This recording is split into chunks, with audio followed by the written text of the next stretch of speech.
배우 여러분, 평안하셨나요? 오늘은 먼저 한 가지 질문으로 얘기를 시작해 볼까 해요. 여러분은 인생을 살아가는 게 본인이 주도해서 나가는 타입이신가요? 아니면 뭔가 주어진 환경에서 근근히 버텨나가시는 타입인가요? 좀 생각을 해봐야 되겠죠? 물론 변수가 많은 우리 인생을 어떻게 이거 아니면 저거 이렇게 딱 나눌 수 있겠어요. 어떤 일은 본인이 주도해서 나가야 되는 것도 있을 것이고, 또 어떤 일은 주어진 환경 속에서 어떻게든 버텨나가야 되는 상황도 있을 거예요. 하지만 경향으로 얘기하라 그러면 조금이라도 어느 한편으로 치우치는 쪽이 있겠지요. 보통 뭔가 자기 분야에서 탑에 서는 사람을 보면 상황을 주도해 나가는데 탁월한 재능이 있는 사람인 것 같아요. 유명한 그 스티븐 코비의 성공하는 사람들의 7가지 습관에서도 제1 원칙이 자신의 삶을 주도하라 이거잖아요. 정말 뭔가 일어난 일에 대해 질질 끌려가지 않고 스스로 일을 만들어서 그걸 지배해 나갈 수 있다면 좋겠지요? 그렇게 되면 삶은 훨씬 재미있고 풍요로울 겁니다. 그런데 현실은 어떻지요? 보통은 어떤 상황에 끌려서 근근히 살아나가는 사람들이 대부분이에요. 그리고 실제 상황도 자기가 주도할 수 있는 일은 한계가 있어요. 나서 보니까 가난한 집안의 7째고 나서 보니까 난민의 장녀인 거예요. 주도하고 말고 할 것도 없는데 어쩌겠어요. 결국 대부분의 사람들이 대부분 겪는 경우는 주도적으로 사는 게 아니라 일어나는 일에 맞춰 근근히 살아가는 게 현실이에요. 그래서 삶은 힘들고 어렵습니다. 하지만 우리는 어떻죠? 그냥 삶이 아니라 하나님이 함께 하시는 믿음의 삶을 살고 있어요. 어떻게든 참고 버티면 좋은 순간이 와요. 즉, 주도하면 좋겠지만 버티는 것도 분명히 힘인 거예요. 그러니까 사실인즉슨 하나님이 끌어가시는 삶이에요. 그렇기 때문에 우리 할 일은 지금 상황이 아무리 힘들고 어려워도 버티는 거예요. 오늘 그 말씀을 잠깐 드리겠습니다. 창세기 47장 7절에서 12절까지를 읽어드릴게요. 요셉이 자기 아버지 야곱을 인도하여 바로 앞에 서게 하니 야곱이 바로에게 축복하며 바로가 야곱에게 묻되 네 나이가 얼마냐? 야곱이 바로에게 아뢰되 내 나그네 길의 세월이 130년이니이다. 내 나이가 얼마 못 되니 우리 조상의 나그네 길의 연조에 미치지 못하나 험악한 세월을 보내었나이다 하고 야곱이 바로에게 축복하고 그 앞에서 나오니라. 요셉이 바로의 명령대로 그의 아버지와 그의 형들에게 거주할 곳을 주되 애굽의 좋은 땅 라암셋을 그들에게 주어 소유로 삼게 하고 또 그의 아버지와 그의 형들과 그의 아버지의 온 집에 그 식구를 따라 먹을 것을 주어 봉양하였더라. 아멘. 요셉이 아버지와 자기 가족을 애굽으로 불러들입니다. 새 거주지에 정착하는데도 주도 면밀하게 계획을 세워서 그대로 실행하지요. 그리고 그 대민은 아버지 야곱을 바로왕과 대면시키고 그의 땅을 하사받고요.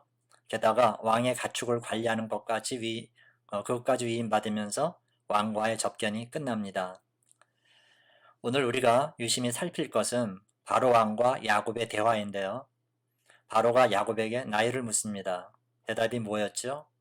내 나그네 길의 세월이 130년입니다. 우리 조상이 살았던 인생에 비하면 그리 길진 않지만 참 험악한 세월을 보냈습니다. 그래요.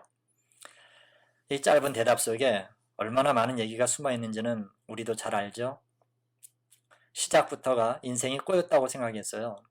왜 혜택이 많은 장남으로 태어나지 못하고 차남으로 태어났냐 하는 것부터 시작해서 그렇게 억지로까지 받을 생각이 없었던 장자권을 어머니의 편애 때문에 받게 되고 그것 때문에 형과는 원수가 된 일, 그리고 그 여파로 정말 싫었지만 삼촌을 찾아 바다나람으로 떠나게 된 거, 거기서도 죽을 고생을 해가며 재산 불리고 한 가정을 이룬 것까지 자기가 주도한 삶이 아닌데 뭔가에 질질 끌려간 것 같은 인생인 거예요.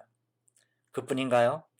자기 가정을 꾸렸으면 그때부터 고생 끝 행복 시작일 줄 알았는데 전혀 그렇지 못한 거예요. 어찌어찌 아내가 넷에다가 각기 배달한 놈들 그 합해놓은 자식 새끼가 12인 거예요. 가지 많은 나무에 바람 잘 날 있나요? 정말 가정이란 천국 같은 곳이어야 되잖아요. 하나님이 지상에서 천국을 살짝 맛보라고 만들어 놓으신 게 가정인데요. 지옥도 이런 지옥이 없는 거예요. 그래서 야곱에게 가정 그러면 따뜻하고 포근하고 편히 쉴 수 있는 둥지가 아니라 생각만 해도 지긋지긋하고 넌덜머리 나는 구렁텅이였을 거예요. 뭐 여동생 보호한답시고 한 족속에 남자들 씨를 말린 건 말할 것도 없고, 자기가 그나마 위안 삼았던 아들 요셉도 결국은 그 형들에 의해 팔려갔었다는 걸 나중에는 알았을지도 모르겠어요. 지금 이렇게 비록 끝이 좋게 되긴 했지만 돌이켜보면 한시도 맘 편할 날이 없었던 거예요.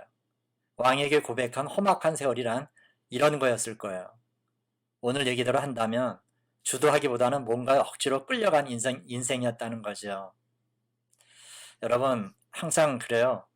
자기 스스로 내가 어떤 사람인지, 어떤 삶을 살았는지 제대로 볼 수 있는 사람은 없어요. 당연해요. 인간은 언제나 평면적으로 밖에는 못 보니까요. 오히려 타인은 여러 각도에서 보니까 어떤 면에서는 본인보다는 조금 더 잘 볼 수 있을지는 모르겠어요. 하지만 정확하게 볼 수는 없어요. 인생의 궤적을 한눈에 통찰할 수 있어야 되는데 사람 중에 그럴 능력을 가진 사람은 아무도 없거든요. 하지만 우리 하나님은 어떠시죠? 우리의 전 생애와 지나온 행적을 다 꿰고 계세요. 그뿐인가요? 우리는 한 치 앞을 모르지만 주님은 앞으로 우리에게 있어질 일에 대해서도 미리 다 알고 계세요. 왜 계세요? 우리 한 사람 한 사람마다 다 계획을 가지고 거기에 따라 정확하게 진행시키시는 분이 하나님이시거든요. 즉 우리 전 생애를 입체적으로 보실 수 있다는 거죠. 그러므로 세상에 우연이란 없어요. 하나님이 다 프로그래밍 하신 거예요. 이런 관점에서 본다면 야곱 본인은 험악한 세월을 산 것 같아도 사실은 다 하나님이 주도하신 거예요. 그래서 서두에 제가 질문한 주도하는 형이냐 끌려가는 형이냐 하는 것도 하나님의 관점에서 보면 따질 게 못 되는 거예요. 애당초 그런 질문은 성립될 수가 없는 거였어요. 그건 우리가 봐도 알 수 있는 게 야곱 본인은 모르지만 우리는 성경을 통해서 그의 스토리를 다 알고 있잖아요. 우리가 봐도 야곱이 힘겨운 삶을 살았긴 해도 우리 역시 그를 입체적으로 볼 수가 있어요. 그래서 우리조차도 그의 삶을 통해서 아하, 이건 하나님의 큰 손이 그를 끌어가시는구나. 그를 통해 뭔가 하실 일이 있어서 숱한 고난을 겪게 하시는구나. 알 수 있는 거죠. 따라서 오늘 말씀에서 우리가 건져야 될 메시지는 단순하고도 명료해요. 버티고 버티고 또 버티라는 거예요. 다만 어쩔 수 없어서가 아니라 할 수만 있다면 즐거운 마음으로 버티라는 거예요. 왜 그렇죠? 우리 인생은 내가 아니라 하나님이 주도하시거든요. 그분의 계획이거든요. 물론 하나님은 우리 각자의 생각을 존중하세요. 그래서 뭘 하든 하나님이 기뻐하시고 이웃에게 유익이 되고 본인이 좋아하면 허락하세요. 그렇게 우리를 존귀하게 여기시면서 그 틀 안에서 우리의 계획을 조정하고 끌어가시는 거죠. 얼핏 그 요셉의 생애를 아버지 야곱과 대비시킬 수도 있을 거예요. 아버지와는 달리 초입의 고생은 좀 했어도 어떤 면에서는 승승장구하잖아요. 그래서 그 큰 나라의 총리까지 됐는데, 그래서 오늘 질문대로라면 요셉이야말로 전형적인 주도형이었네. 그래서 성공한 거네. 그렇게 생각할 수 있어요. 하지만 여러분, 17살 요셉에게 물어보세요. 너 형들한테 왕따 당해서 종으로 팔려갈 줄 알았니? 그래서 보디발 집까지 끌려갈 줄 알았니? 당연히 몰랐다 그랬을 거예요. 그렇다고 28의 요셉에게 물어보세요. 당신 보디발 아내가 유혹할 줄 알았어? 그리고 누명당해서 감옥에 갇힐 줄 알았어? 거기서 술장관, 떡장관 꿈을 해석하고 결국엔 애굽 총리가 될 줄 알았어? 당연히 꿈에도 생각 못했다 그랬을 거예요. 형들을 만나고 아버지를 애굽으로 모시고 온 것 또한 자기가 주도해서 한 게 아니에요. 모든 상황이 그렇게 만들어진 거예요. 다만 요셉은 자기 마음을 지키면서 하나님께 기도했을 거예요. 어쩌면 요셉 자신도 순간순간 버티고 버티다 보니까 여기까지 온 걸 거라고요. 요셉 역시 아버지 야곱처럼 하나님의 강한 손에 이끌리심을 받았거든요. 그렇게 아버지도 버티고 아들도 버티다 보니 그게 다리가 돼서 거기서 많은 사람들이 만나고 비로소 하나님의 신묘막측한 뜻을 알게 된 겁니다. 그래요, 여러분. 누가 좀 더 잘났고 못났고 하는 일은 없습니다. 오늘 하나님의 평가는 뭐죠? 요셉은 요셉대로, 야곱은 또 야곱대로 그들의 삶을 성공적으로 인정하신다는 거예요. 다만 오늘 얘기를 통해서 하나님께서 우리가 꼭 잊지 말기를 바라는 건요. 힘들고 어려운 순간이라도 나 혼자 두시지는 않는다는 거예요. 그러니 조금만 더 버티고 이겨내라 그러세요. 인내란 게 긴 시간이 아니라 순간순간을 참아내는 거잖아요. 여러분, 지금 앓고 계시는 병 때문에 힘드세요? 물질 문제 때문에 당장이라도 죽고 싶으세요? 앞길이 보이지 않아 어떻게 살아야 될지 눈물만 나시나요? 버티세요. 주님과 연결된 끈을 놓지 마시고 기도하세요. 하나님이 여러분의 눈에서 눈물을 닦아주시고 가슴에서 한숨을 걷어가 주실 거예요. 그리고 야곱과 요셉의 일생에서 보듯이 반드시 좋은 날을 주실 거예요. 왜 그러냐 하면 여러분이 힘드시면 하나님은 더 힘드시기 때문이에요. 계획이 있어서 그러신 거지 괜히 골탕 먹이려고 그러시는 게 아니에요. 힘을 내시고 우리 어려워도 조금만 더 버티십시다.